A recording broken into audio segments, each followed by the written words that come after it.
السلام علیکم ورحمۃ اللہ وبرکاتہ۔ الحمد للہ کفا وسلام علی عباده الذین اصطفى، اما بعد اعوذ باللہ من الشیطان الرجیم، بسم اللہ الرحمن الرحیم۔ فاسألوا اہل الذکر ان کنتم لا تعلمون، صدق اللہ العظیم۔ محترم ناظرین، آج کل جو حالات چل رہے ہیں وہ ہم سب جانتے ہیں، بچے بھی جان رہے، بوڑھے بھی نہ جان رہے، نوجوان بھی جان رہے، مستورات بھی جان رہے، گویا کہ ہر کوئی، ہر ممالک کے ہر کوئی جانتا ہے کہ آج کیا حالات ہے اور کیا ماحول چل رہے ہیں۔ اللہ ہم سب کی حفاظت فرمائے ان وبا سے، ان بلا سے، ان بیماریوں سے۔ اب یہ جو وبا پھیلی ہوئی ہے تو طرح طرح کے لوگ تدابیر اختیار کر رہے ہیں اس سے بچنے کی، کہ کس طریقے سے بچا جائے۔ انہی تدابیر میں سے ایک تدبیر یہ بھی ہے، ایک مسئلہ یہ بھی ہے، سینیٹائزر کا شرعی حکم کیا ہے۔ بہت سے لوگ اس کا استعمال کر رہے ہیں سینیٹائزر کا، تو ہمیں معلوم ہونا چاہیے کہ اس کا استعمال ہمارے لیے جائز ہے یا نہیں۔ اگر جائز ہے تو کس صورت میں جائز ہے، اور ناجائز ہے تو کس صورت میں ناجائز ہے، ہمیں ان تمام باتوں کو جاننا ہے۔ تو چلیے شروع کرتے ہیں۔ سب سے پہلے سینیٹائزر کا شرعی حکم کیا ہے اس کے بارے میں ہم جانتے ہیں۔ اس وقت کرونا وائرس نے، اور کرونا وائرس کی اس وبا نے متعدد ممالک کو اپنے لپیٹ میں لے رکھا ہے۔ اس وبا سے متعلق طبی ماہرین کی جانب سے احتیاطی تدابیر بتلائی جا رہی ہے۔ ان میں سے ایک تدبیر یہ بھی ہے کہ ہینڈ سینیٹائزر کا استعمال بار بار کیا جاتا ہے، اس سے بار بار ہاتھ دھوئے جاتے ہیں، لیکن سینیٹائزر سے بہت سے لوگوں کو یہ شک پیدا ہو رہا ہے، یہ شک درپیش ہے کہ اس میں تو الکحل ہوتا ہے، یہ ہر کوئی جانتا ہے، اس میں تو الکحل ہوتا ہے اور الکحل تو حرام اور ناپاک ہے، اس لیے وہ سینیٹائزر کے استعمال کو ناجائز سمجھتے ہیں۔ حالانکہ یہ غلط فہمی پر مبنی بات ہے۔ اب ہمیں الکحل کا شرعی حکم جاننا چاہیے۔ جو الکحل انگور، کھجور یا کشمش سے حاصل کیا گیا، اسے بنایا گیا ہو تو وہ ناپاک ہے اور اس کا استعمال ناجائز ہے۔ پھر سے سنیں الکحل کا شرعی حکم۔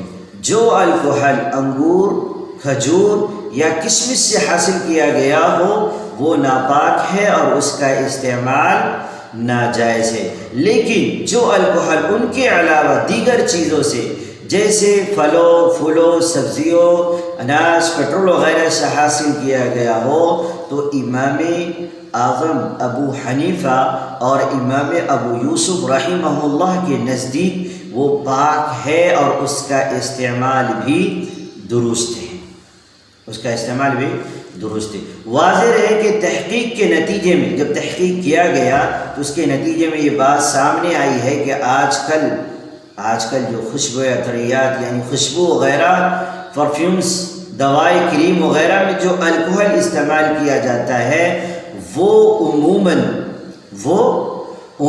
انگور، کھجور اور کشمش کے علاوہ دیگر چیزوں سے حاصل شدہ ہوتا ہے، یعنی اس کے علاوہ دیگر چیزوں سے اس کو بنایا جاتا ہے، اور اس کا استعمال بھی کیا ہے، جو دیگر چیزوں سے حاصل ہوتا ہے جو کہ پاک ہے۔ اس لیے ایسے الکحل پر مشتمل خوشبو وغیرہ استعمال کرنا اس کا درست ہے، اور اس کے ساتھ نماز وغیرہ ادا کرنا بھی جائز ہے، درست ہے۔ البتہ جس چیز کے بارے میں یہ یقینی طور پر معلوم ہو جائے کہ اس میں جو الکحل استعمال کیا گیا ہے وہ انگور، کھجور یا کشمش سے حاصل کیا گیا ہے، بنایا گیا، اس کے اندر ملاوٹ کیا گیا ہے، مکس کیا گیا ہے، تو ایسی صورت میں وہ ناپاک ہے اور اس کا استعمال ناجائز ہے، اس کا استعمال ناجائز ہے۔ نماز کے لیے اس کا دھونا اور پاک کرنا ضروری ہے، اس بات کو ذہن میں رکھیں۔ اب یہ تو الکحل کا مسئلہ ہو گیا، اس کا کیا شرعی مسئلہ تھا۔ اب سینیٹائزر جو آج کل جو ہے بہت ہی عام ہو گئے، ہر کوئی سوچتا ہے کہ میرے پاس ہو رہے میں اس کا استعمال کروں۔ ہمیں یہ بات معلوم ہونی چاہیے اچھی طریقے سے کہ آج کل جو سینیٹائزر نکلا ہوا ہے اس کے اندر ایسی کیمیکل ملایا جا رہا ہے۔ ابھی کچھ دن پہلے کی ویڈیوز دیکھنے کو ملا کہ ایک مستورات نے سینیٹائزر لگانے کے بعد اس کے دونوں ہاتھوں جو ہے جل چکے تھے۔ اب ہم بتا سکتے ہیں کہ اس کے اندر کیا چیزیں ہیں۔ تو اب ہمیں سمجھنا ہے کہ سینیٹائزر کا شرعی حکم کیا ہے۔ اب تک جو باتیں بتائی گئی وہ تو الکحل کے متعلق بتائی گئی، اسی کے مطابق اس سے پہلے جو بات بتائی گئی اس کے مطابق سینیٹائزر میں جو الکحل استعمال کیا جاتا ہے وہ انگور، کھجور یا کشمش سے بنا ہوا نہیں ہوتا۔ اس بات کو بھی ذہن میں رکھے، شک میں نہ پڑے۔ وہ انگور، کھجور یا کشمش سے بنا ہوا نہیں ہوتا، گنے یا دیگر چیزوں سے حاصل شدہ ہوتا ہے، بنایا جاتا ہے جو کہ پاک ہوتا ہے۔ اس لیے سینیٹائزر کا استعمال درست ہے۔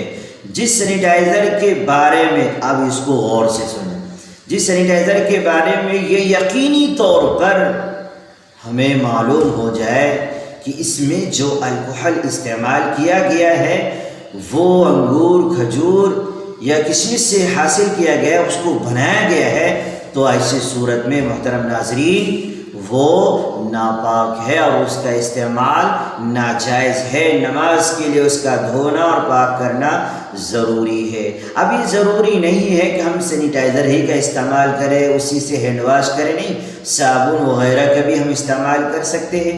آج کل تو طرح طرح کی صابنیں نکلی ہوئی ہیں تو ہم اس کا بھی استعمال کر سکتے ہیں، اس سے ہاتھ وغیرہ ہم دھو سکتے ہیں۔ اور الحمدللہ آج تو ہم 5 وقت کی نمازیں ہم تو پڑھتے آ رہے ہیں اور انشاءاللہ پڑھتے رہیں گے قیامت تک، تو اس کے اندر ہم ہاتھ وغیرہ منہ وغیرہ تو دھو ہی لیتے ہیں، تو اس سے ضروری نہیں ہے کہ ہم سینیٹائزر ہی کا استعمال کریں۔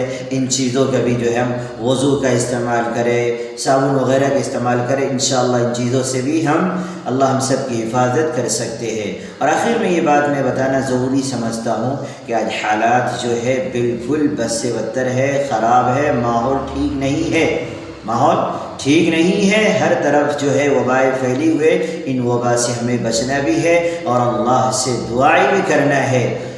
اس بات کو ذہن میں رکھیں، اس سے پہلے کے بھی میں ویڈیوز میں بتایا تھا کہ اللہ رب العزت ہم سے ناراض ہے، اور صرف اللہ ہی ناراض نہیں ہے بلکہ اللہ کے رسول صلی اللہ علیہ وسلم بھی ناراض ہے دوستو۔ تو ہم اللہ کو راضی کرنے والے اعمال کریں، رسول اللہ صلی اللہ علیہ وسلم کو راضی کرنے والے اعمال کریں دوستو۔ آج یہ آزمائش کا وقت ہے، امتحان کی گھڑی ہے۔ اس آزمائش میں، ان گھڑیوں میں جو ہے ہمیں کھڑا اترنا ہے، اللہ کو راضی کرنا ہے، پیارے رسول صلی اللہ علیہ وسلم کے سنت طریقوں کو پر زندگی گزارنا ہے دوستو۔ اور خاص طور سے دعاؤں کو بھی اہتمام کیجیے، جو صبح شام جو دعائیں بتائی گئی ہے ان وبا سے بچنے کی، ان کا بھی اہتمام کریے۔ اللہ رب العزت سے دعا کیجیے کہ اللہ تبارک و تعالیٰ جتنا جلد ہو سکے ان وباؤں کو جو ہے دور کر دے، ان وباؤں سے ہم سب کو حفاظت فرمائے۔ والسلام